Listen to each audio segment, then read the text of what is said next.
안녕하세요, 한창 변호사입니다. 오늘 말씀드릴 내용은 변호사들끼리 짜고 치는 일이 있을까에 대해서 말씀드립니다.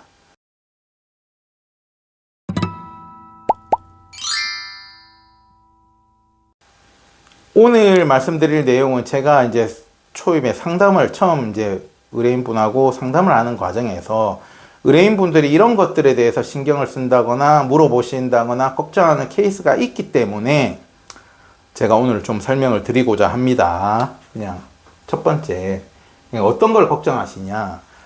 내가 이제 A와 B가 소송을 합니다. A와 B가 소송을 하는데 나는 아직 변호사를 선임 안 했어요. 근데 A는 변호사가 있어요.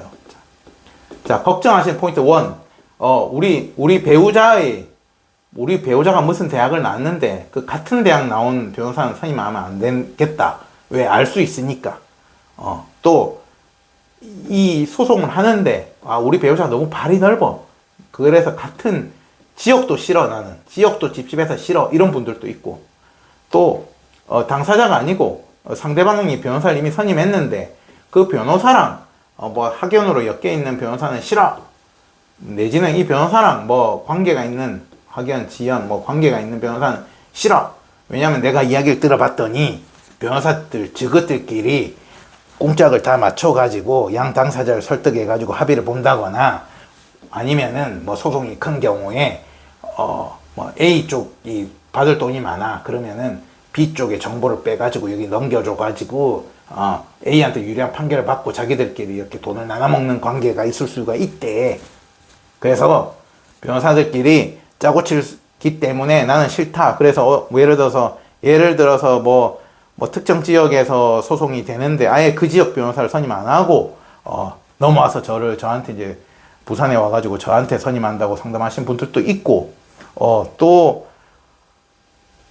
이제 저랑 상담을 하면서도 그 상대 배우자가 판사인데 우리 남편이 판사인데 변호사님이 연루가 없겠냐, 영향을 안 받겠냐, 객관적으로 할 수 있겠냐 걱정하시는 분들도 있고, 자기 배우자가 변호사인데 같은 학교는 아니냐 뭐냐 이런 거 걱정하시는 분들도 있고, 자기 배우자가 판사, 검사, 변호사는 아니고 사무장인데 법률사무소 사무장인데 그래가지고 이쪽 업계니까 걱정하시는 분들도 있어요. 제가 그런 분들 다 상담해보고 사건을 해본 적도 있고 하는데, 제가 이제 두 가지로 나눠서 말씀드릴까요? 오늘 주제에 대해서. 첫 번째는 이렇게 지금 방금 걱정하신 내용들은 다 위법의 영역이에요. 이게 도덕적으로 문제가 있다는 게 아니에요. 이런 식으로 변호사라는 사람이 B와 위임 계약을 체결을 했다.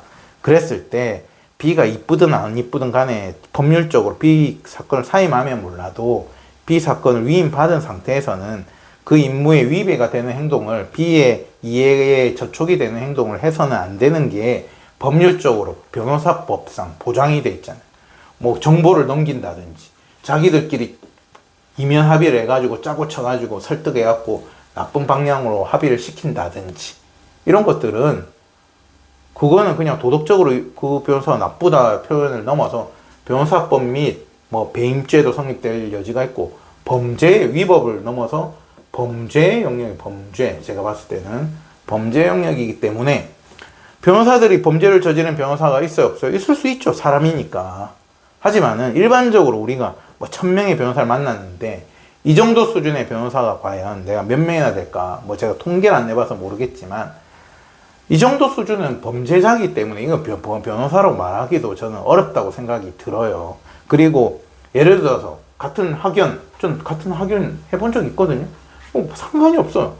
공사 구분도 못할 수준이면, 내가 변호사로서 직무를 하는데 공사 구분도 못할 수준이면 그 변호사 업무를 안 해야지. 사건을 안 받아야지. 그럼 사건을 받을 때부터 나랑 같은 학교, 상대방이 같은 학교인지 상대방 변호사 같은 학교 다 확인하고 그래서 사건을 받든지, 자기가 스스로 변호사 스스로 받았으면은 그거에 불문하고 그거 공사는 구별을 할 수 있는 수준은 돼야 되지.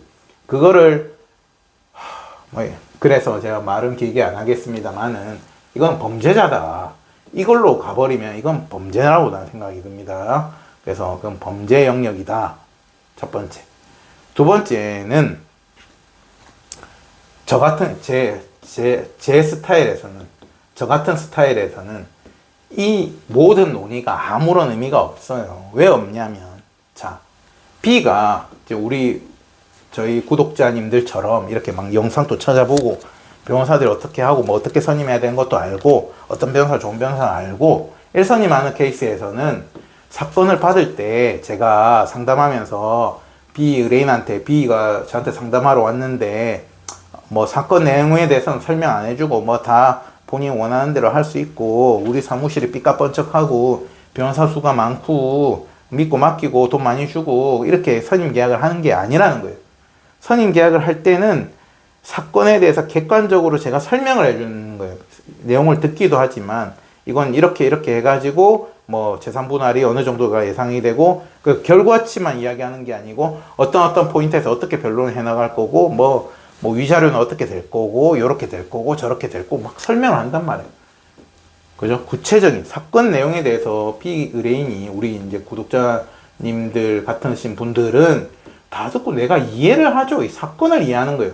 변호사의 개인, 이런 짓을 하면은 범죄자인데, 저는 착한 사람이에요. 저를 믿어주세요. 이런 사람들이 제일 믿을 수 없는 사람들이고, 아시겠죠? 그런 말은 내 착한 사람이고, 나는 믿어도 된다. 이런 말들은, 그 말로 하는 거는 얼마든지 할 수 있는 거예요. 근데, 변호사는 무조건 된다가 아니고, 비의뢰인한테 제가 상담을 하면, 사건이 어떻게 흘러갈 거고 어떻게 이게 가능성이 어떻게 되고 어떤 부분을 포인트를 잡아서 변론을 할 거고 어떻게 합니다라고 구체적인 내용을 논의한단 말이에요. 그럼 내가 제가 한 변이라고 하면 이 한 변을 믿는 게 아니고 이 사람의 개인 그걸 믿는 게 아니고 사건을 내가 이해하게 되는 거예요. 내가 스스로 듣고 그 말이 맞는 것 같다. 저쪽 변호사한테 가서도 내가 물어봤는데 저쪽 변호사 두루뭉술하게 이야기하고 또 저쪽 변호사한테 물어봤는데 저쪽 변호사는 저랑 견해를 달리 이야기를 했어. 근데 다 논리적인 이야기, 법률적인 이야기를 들어봤더니 우리가 그 정도 판단 된단 말이에요. 우리 구독자님 같은 경우에는. 그러면 내가 사건을 이해하니까 한 변 말이 맞는 것 같아. 이렇게 하면 이렇게 가능성이 높아지고 이렇게 하면은 가능성이 이렇게 이제 내 사건을 내가 이해하고 있잖아요. 이해하고 있단 말이에요. 예를 들어서 제가 그럼 나쁜 마음을 먹었다고 가정을 해볼게요. 그래서 제가 재산 분할 제가 상담을 할 때 분할 비율이 뭐 60% 가까이 받아올 거고 60%면 의뢰인 한 1억 원을 받을 수 있습니다. 이렇게 설명했단 말이에요. 그래서 설명해놓고 한 변이 소송 과정에 만약에 저쪽 변호사가 너무 이뻐 내지는 저쪽 변호사랑 알아봤더니 같은 동향이야. 그래가지고 저쪽 변호사를 짜고 치려고 마음을 먹었다 치자고. 그러면 재산 분할을 갑자기 B한테 내가 의뢰인한테 설명해주면서 앞뒤 맥락도 없이 처음에는 60%에서 한 1억 된다고 설명해놓고 의뢰인 이거 끝까지 가봐야 2천만 원 밖에 못 받아요. 재산 분할 2천만 원에 합의 보세요. 조정합시다. 이러면은 B 의뢰인이 합의 볼까요? 안 보죠. 왜 당신이 처음에는 이러쿵 저러쿵 해가지고 60%에서 내 1억이 받는다고 난 알고 있는데 내가 지금 사건 내용을 다 보고 있잖아요. 내가 서면 다 보여드리고 저는 다 알고 있는데 갑자기 1억 된다는 게 2천만 원으로 2천만 원 아니면은 소송 가면 진다 이를 거짓말하면서 합의 보라고 내가 B 의뢰인한테 나쁜 마음을 먹었다 치자고. 그럼 우리 B 의뢰인이 2천만 원 합의 보겠어요? 안 봅니다. 아시겠죠? 그럴 수가 없는 거야. 그렇기 때문에 내가 변호사를 볼 때 그 사람이 착한 사람이다 안 착한 10길 물속은 알아도 한 길 사람 속은 모르잖아요. 그러니까 사람을 믿는 게 아니에요. 사건을 내가 논리적으로 어떻게 풀어나가는지를 듣고 만약에 수임을 했다면 그런 제 의뢰인들은 거의 100%가 이런 의뢰인 분들이기 때문에 저랑 사건에 계속 논의하면서 뭐 저쪽 변호사 어쩌고저쩌고 이야기하는데 제 의뢰인님께서 제가 무슨 뭐 상대방 변호사랑 뭐 붙어 먹었네 뭐 짜고 치네 이렇게 생각하시는 분들은 저는 단언코 없다고 생각할 수 있는 게 특히나 저는 어때요? 조정이나 합의 잘 안 한다고 했잖아요. 다 판결로 가. 그리고 제 스타일이 보면은 소송 초반에 한 80% 되는 이 사건의 기세나 핵심 요지를 다 풀어서 밀어붙인다면 이미 80%는 제 손도 떠난 거예요. 제 손도 떠난 거야. 이미 소송 과정에서 제출됐기 때문에 사건대로 우리한테 유리하게 흘러가고 있는 판국에 갑자기 제가 이거를 뭐 정지시킬 수도 없는 거고, 의뢰인한테 설득해갖고 1억 원 받을 수 있는 사건을, 잘 보세요. 2천만 원 받자고 설득한다고 해가지고 의뢰인이 2천만 원 받자고 하냐고. 내가 납득이 안 가는데 어떻게 설득을 해? 말이 안 된다 이 말이에요. 아시겠죠? 그러니까 이런 것들은 어떤 변호사가 착한 변호사예요, 어떤 변호사가 나쁜 변호사예요, 이런 관점에서 접근할 게 아니고, 나한테 논리적으로 객관적으로 상황을 설명해주고 상황을 서면 또 보여주고, 이런 변호사를 선임하시는 게 결국에 이런 모든 일거의 문제를 다 해결하는 해결책이 아닐까, 저는 그런 생각이 듭니다. 10년 넘게 이제 변호사 생활을 하고 있는데 뭐 상대방 쪽하고 관련이 된 게 경우가 없었겠어요? 하도 있습니다. 예를 들어서 제가 이제 초임 때 어떤 사건이 있었냐? 초임 때 이혼 사건은 아니었고, 자, 초임 때 형사 고소대리를 했어. 고소대리를. 그러니까 B를 대리해갖고 A를 형사가 처벌시켜라고 A를 고소를 걸었지. 고소하면서 민사소송도 제기했죠. 민사소송, 손해배상 내놔라 이렇게 고소대리를 해놨는데, 이 나중에 이 재판에 가니까 이 A가 당사자로 나왔는데요. 제 아는 사람이었던 거예요, 이 A가.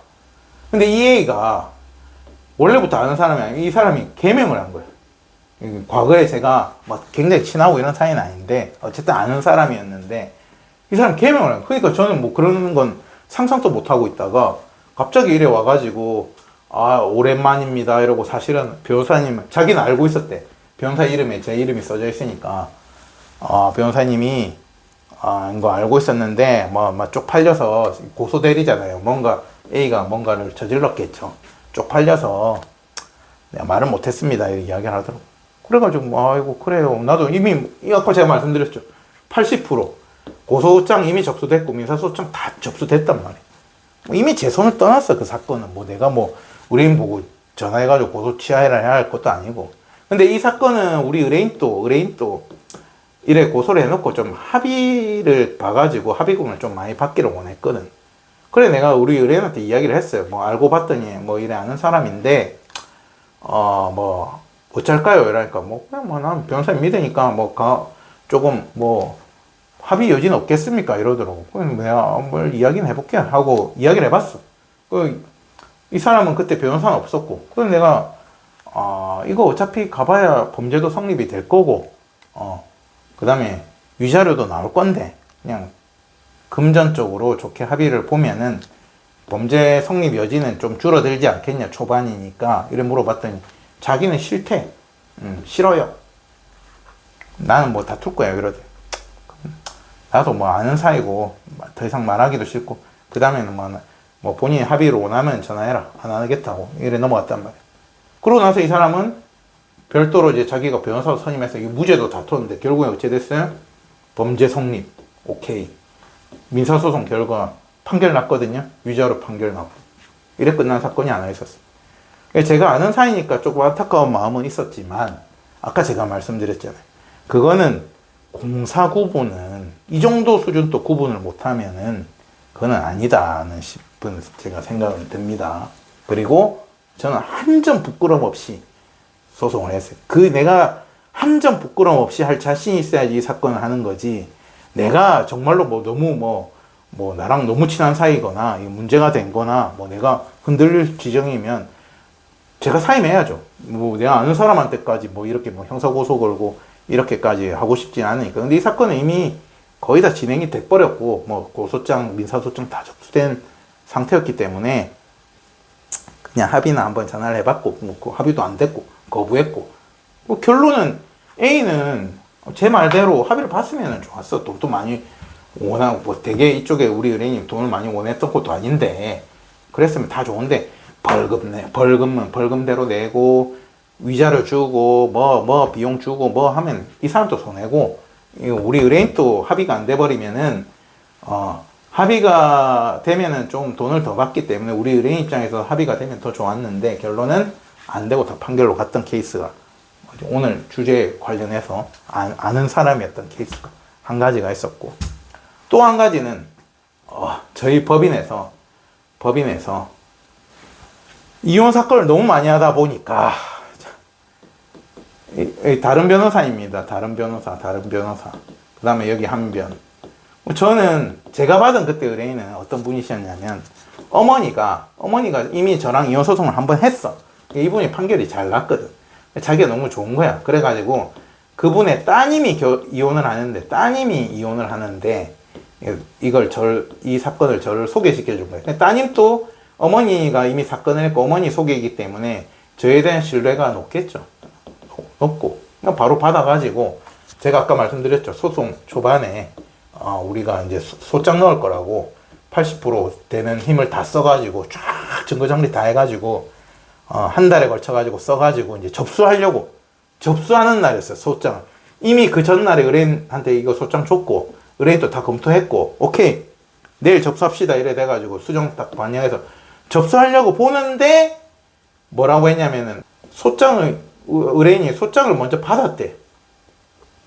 소장을 받았대 오늘 그 배우자로부터 소장을 받았대. 그래? 그럼 상관없어. 그러면 소장을 접수하려고 했지만 그 반소장으로 바꿔서 반소장으로 접수합시다 이런 거야. 반소장으로 딱 접수하려고 이제 접수 직원부터 반소장으로 접수하세요 이랬는데 갑자기 접수하는 우리 직원이 하는 말이 변호사님 소장에 우리 법무법인 365가 돼 있는데요. 엥? 이래 된 거예요. 그러니까 제가 한 변이면 여기 다른 변호사님이 별도로 그 변호사님 지인으로 해가지고 사건을 받았던 거예요. 여기 먼저 접수를 해버린 거예요. 소장 접수를. 전혀 몰랐죠. 이게 부부 관계라는 걸 전혀 몰랐죠. 진짜 이런 케이스도 있구나. 이거는 어쩔 수가 없어요. 이거는 같은 법인이기 때문에 아까 케이스랑 달라요. 이거는 무조건 쌍방대리를 할 수가 없어요. 이건 쌍방대리이기 때문에 그래서 한쪽이 사임을 해야 되고 그래서 제가 사임을 했어요. 의뢰인한테 설명을 드렸지. 그러니까 의뢰인은 상관없어요. 변호사님 그냥 해주세요 했는데 그거는 뭐 내가 상관이 있든 없든 변호사법상 불가능하다. 변호사법상 쌍방대리는 안 돼. 양쪽 대리는 절대 해서는 안 돼. 그래서 안 됩니다. 했고 그래가지고 이제 이 사건을 저는 이제 사임서를 내고 안 했던 사건이 있는데 그 경우에도 이분은 제가 80% 쏟은 소장을 다 드렸잖아요. 이미 뭐 제가 알기 전에 다 드려놨기 때문에 이제 그걸 가지고 이제 그 다음 이제 다른 변호사님 통해 가지고 소송을 하셔가지고 결과 잘 나왔다고 이야기는 들었지만 결론은 이런 경우도 있습니다. 일단은 변호사들이 뭐 이제 뉴스에서 간혹 판사들도 그렇잖아요. 어떤 판사가 뭐 이렇게 좀 부정한 판결을 했다 이런 뉴스가 나오고 변호사들도 간혹 좀 잘못됐다는 뉴스가 나오지만 그건 아주 극소수예요. 뉴스에 나올 정도로 극소수고 대부분의 변호사들은 기본 수준은 다 그 수준이 아니고 이거는 범죄자냐 변호사냐의 문제다. 첫 번째. 그래서 너무 이런 것들에 매이지 마시라. 그리고 내가 걱정스러우면 해결하는 방법은 뭐 학연 지연 뭐 이런 거 뒤지는 게 해결하는 방법이 아니고 사건 내용을 객관적으로 설명해주고 내가 이해도 있게 갈 수 있는 변호사가 이런 문제도 한 번에 해결을 할 수 있다는 겁니다. 오늘은 좀 생뚱맞았지만 뭐 변호사들끼리 짜고 치는가에 대해서 말씀드렸습니다. 감사합니다.